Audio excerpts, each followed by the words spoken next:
ದಿನದಿಂದ ದಿನಕ್ಕೆ ದಿನಬಳಕೆಯ ಗ್ಯಾಸ್ ಬೆಲೆ ಹೆಚ್ಚಾಗುತ್ತಿರುವುದನ್ನು ಖಂಡಿಸಿ ಹುಬ್ಬಳ್ಳಿಯ ಸರ್ವೋದಯ ಸರ್ಕಲ್ ಬಳಿ ಕಾಂಗ್ರೆಸ್ ಮುಖಂಡ ರಜತ್ ಉಳ್ಳಾಗಡ್ಡಿ ಮಠ ನೇತೃತ್ವದಲ್ಲಿ ನೂರಾರು ಮಹಿಳೆಯರು ನಡು ರಸ್ತೆಯಲ್ಲಿಯೇ ಅಡುಗೆ ಮಾಡುವುದರ ಮೂಲಕ ರಾಜ್ಯ ಸರ್ಕಾರದ ವಿರುದ್ಧ ತಮ್ಮ ಆಕ್ರೋಶವನ್ನ ಹೊರಹಾಕಿದರು.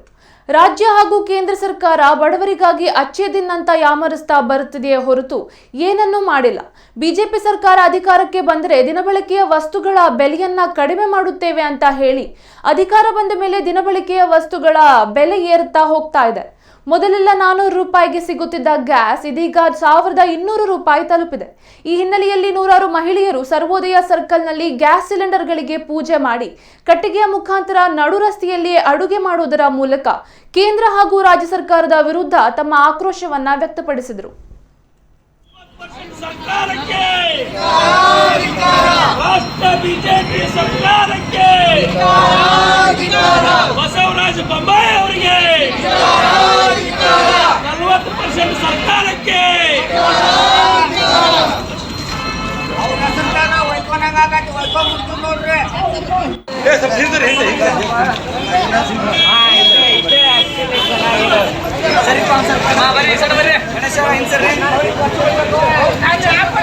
ಭಾರತೀಯ ಜನತಾ ಪಾರ್ಟಿಯವರು ಕಳೆದ ಚುನಾವಣೆಯಲ್ಲಿ ಅವರನ್ನು ಅಧಿಕಾರಕ್ಕೆ ತಂದರೆ ಪ್ರತಿನಿತ್ಯ ಬಳಕೆ ಆಗುವಂಥ LPG ಗ್ಯಾಸ್ನ ಬೆಲೆಯನ್ನು ಕಡಿಮೆ ಮಾಡ್ತೀವಿ ಅಂತೇಳಿ ಭರವಸೆನ ಕೊಟ್ಟು ಅಧಿಕಾರಕ್ಕೆ ಬಂದವರು.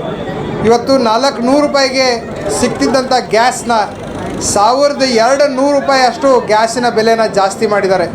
ನಿನ್ನೆ ರಾತ್ರಿ ಮತ್ತೆ 50 ರೂಪಾಯಿ ಜಾಸ್ತಿ ಮಾಡಿದ್ದಾರೆ. ಈ ಗ್ಯಾಸ್ನ ಬೆಲೆ ಏರಿಕೆ ಖಂಡಿಸಿ ಇವತ್ತು ಮಹಿಳೆಯರು ನಮ್ಮೊಂದಿಗೆ ಬಂದು ರಸ್ತೆಗಿಳಿದು ಕಟ್ಟಿಗೆನ ಸುಟ್ಟಿ ಅಡುಗೆ ಮಾಡಿದ್ದಾರೆ. ಭಾರತೀಯ ಜನತಾ ಪಾರ್ಟಿಯವರು ಪ್ರತಿನಿತ್ಯ ಬಳಕೆ ವಸ್ತುಗಳ ಬೆಲೆನ ಏರಿಸುವುದನ್ನು ಖಂಡಿಸಿ ರಸ್ತೆಗಿಳಿತಾ ಇದ್ದಾರೆ.